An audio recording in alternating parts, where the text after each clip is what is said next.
Let's go back to that first short gospel we heard at the parish hall. On that fateful day, there were two processions. Because it was the feast of the Passover, and Jerusalem would be filled, overflowing, crowded with pilgrims, the feast of liberation, of freedom, of self-determination, not a nice thing for the Roman Empire. Not a nice thing for Pilate, who was the local governor who had one job that week: to keep the peace. No outbursts, no pretentiousness, no sit-ins, no demonstrations, none of that. And we know about Pilate even outside the Bible. He was ruthless, sick, and bloodthirsty. Something goes wrong, let's not just kill him in the back room. Let's crucify a bunch of people in public. So when it was time for the Passover, we believe that Pilate was in one of Herod the Great's, Grandpa Herod, who's dead, the one from Jesus' birth. He was in one of Herod the Great's palaces, Masada and all those. There was one on the seacoast. And there was Pilate sitting there looking at the Mediterranean. And the Passover was at hand in Jerusalem. And you can just hear his aides. You tell him. No, you tell him. No.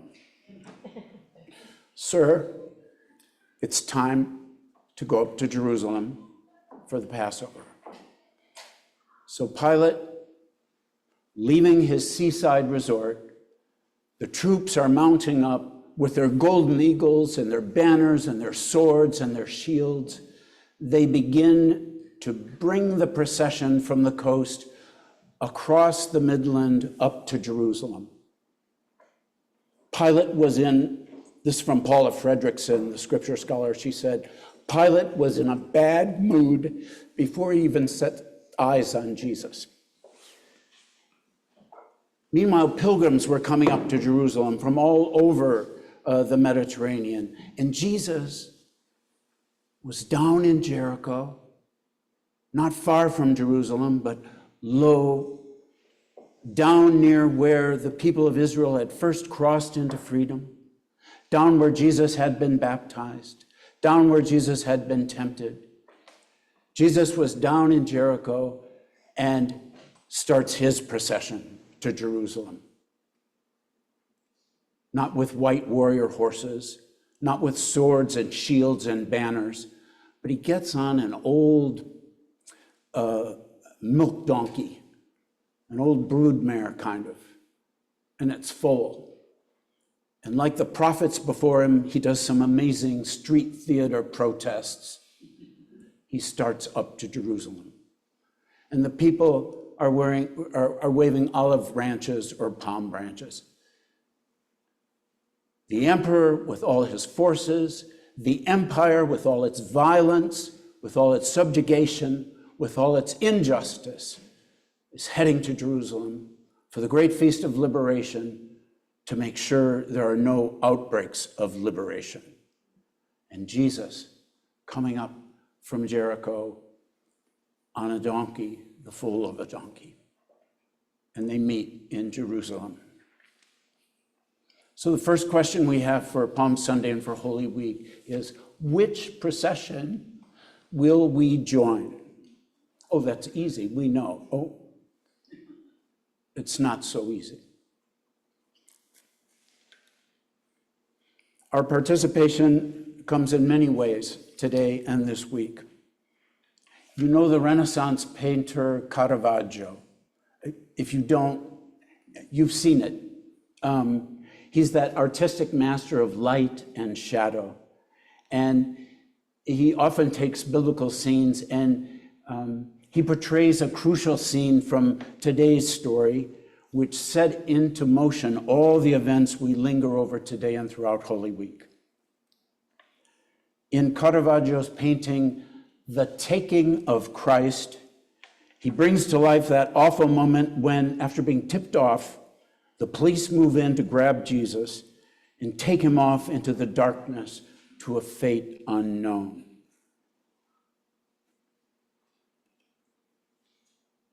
On a plane to Ecuador. To El Salvador, I mean. In the painting, as they're just grabbing Jesus, in the painting, at the back of the mob is a figure holding a lantern, shining light on what's taking place. And Caravaggio has painted his own face. Caravaggio has put himself inside this awful, luminous, mysterious moment. The figure with his own face holds high a lantern which casts light and deep shadow onto the awesome mystery being played out before his eyes. Caravaggio, the painter, keeps no professional distance, but literally draws himself, allows himself to be drawn into the heart of the drama, no longer observing or reporting, but fully present as a participant. Now, every week of the year, Sunday by Sunday, we gather and remember and retell and relive the love of God for us, which is encoded in the Jesus story. And once a year, now during Holy Week, under spring's full Passover moon, did you see it last night? Look tonight. We linger over the details of the ancient story, and we raise a light over the shadows of our individual lives and of the life we share with others who follow Jesus to find if and where and how we fit in. The Renaissance painter, the gospel author, the liturgy today, this gathering, assume we know the facts of what happened back there and then, and invite us, nudge us, dare us to go beyond the facts to the call and mystery, to enter and take on the story here and now. As I alluded last evening and tonight, when Jewish families sit down to celebrate the Passover meal, that great ritual remembrance of liberation, freedom, self-determination, in the ritual dialogue, the youngest in the family asks, why is it all different? Why are we having different food? Why these special prayers and rituals at dinner? And so to introduce the timeless retelling and reappropriation of God's love and liberation, the answer is given that, why? Because this is the night in which we are saved, set free, renewed in hope, and reborn.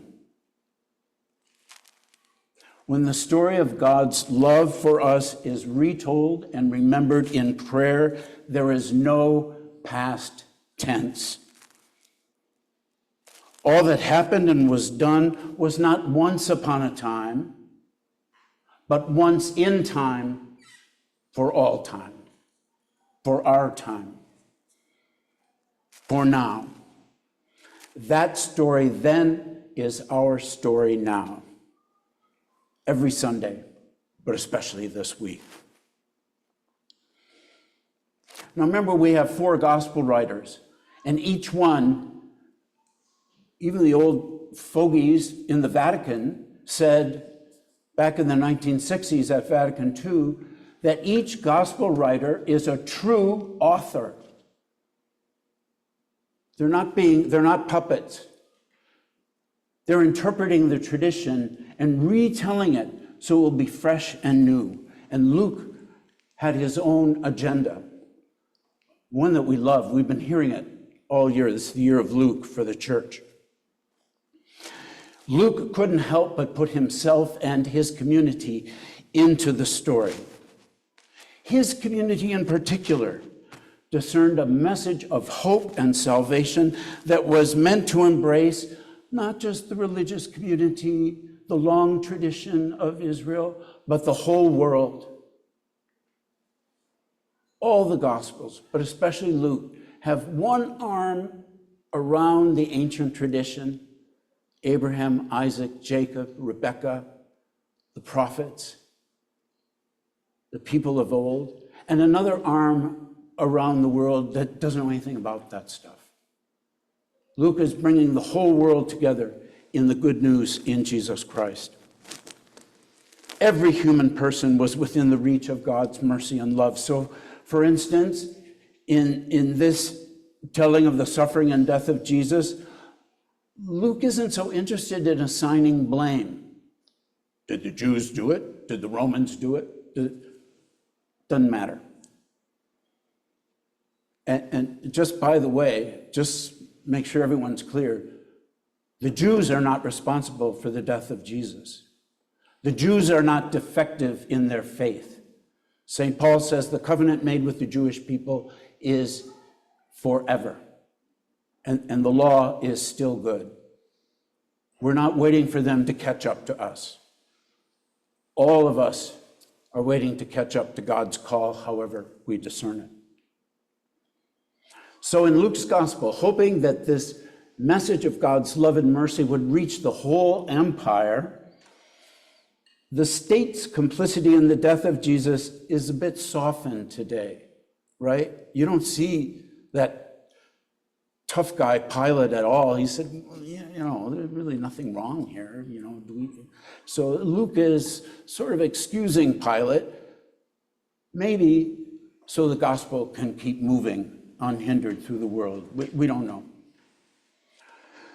But positively, Luke makes his passion story a cosmic vanquishing of the powers of evil in order to bring the exodus from slavery and sin, the Passover, to every human person and situation. And we heard it during Lent, the last couple Sundays, remember? Luke, this tender and sensitive writer of the story of the son coming home to a loving and forgiving father. Luke, this painter, actually early legends said he was a real painter. And I think there are 3 places you can travel and find an artwork where Luke painted Mary because of Luke's vivid language.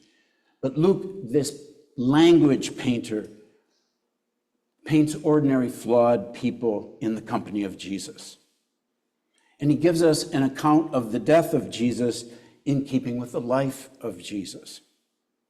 So, for instance, in telling of the sorrowful journey of Jesus to his death, Luke spares us a lot of the gory details. He's not Mel Gibson. Luke doesn't describe Jesus being whipped or scourged. Pilate keeps suggesting it, but there are no takers. Crucify him. It's the crowd. Instead, we see in the garden, in prayer and inner struggle, Jesus quietly sweats blood. A detail of such human vulnerability that some early copyists, remember how the Bible over the centuries has copied manuscripts? When they got to that part about Jesus sweating, that can't be right. So they just skipped it. So there are some errors in some of the manuscripts. Some early copyists of Bible manuscripts couldn't bring themselves to keep that in the text of Jesus sweating blood. And Luke is accused to this day of denying that Jesus' death had the quality of a blood debt, a legal let go for us sinners, because he drops 2 important references from his mother text, the earlier Gospel of Mark. Luke leaves out Mark 10:45 about the death of Jesus being a ransom payment. Or he leaves out Mark 14:25 that his blood was shed for the many. There's no payoff to an angry God here with buckets of blood. It's Jesus' self-offering that's consonant with his whole life self-offering. The death of Jesus, according to this particular witness, Luke, was part of a larger epic canvas with our favorite Christmas stories. The miraculous birth of Jesus, his unbounded compassion for human beings, his association with angels, even in the garden, and after his resurrection, the abiding presence and power of Jesus in his followers by our having been drenched in the Holy Spirit. So that a worldwide message of mercy and forgiveness to be sent out, Jesus enlisted messengers, apostles, disciples to carry the good news. And what do we got? Pretty pathetic group. That's why Peter plays so much of our role in today's story, and I personally find it easy to paint myself into that part of the drama. Peter and I are confident, determined, overestimating our faithfulness and resolve. At the Last Supper, Jesus doesn't so much predict Peter's failure of faith, which is pretty much a given, but Jesus predicts that his faith, my faith, and your faith will survive failure. He and we are able to turn back again with tears, and he and we will in turn be given strength to strengthen others in their weak moment. The participants in this story then and now are those whom Jesus unexpectedly and unashamedly eats with, speaks with, upholds and empowers, touches, who prove themselves faithful not by never failing, but by returning, asking to be remembered, taking hold of the life given. Quoting the Jewish Bible, they say that Jesus was numbered among the transgressors. His whole adult life of settling in with the outcast, and now a public death between two criminals in broad daylight. Our story is there too, with the thief who asks that Jesus somehow, someday would please remember him. In response, Jesus gives the asked for gift, not in the future, but in the present tense. Today, you will be with me in paradise. Again, in the garden of innocence and refreshment and resurrection. No past dwelling on misdeeds or future cross-your-finger hopes. Jesus paints himself into our story today. He always has and always does. This kind of love and mercy needs a lifetime of holy weeks to ponder, and maybe some tears of sorry regret, or tears of pure astonishment and amazement, and certainly a Passover from our old self to something new and restored. This week, find your place in the story.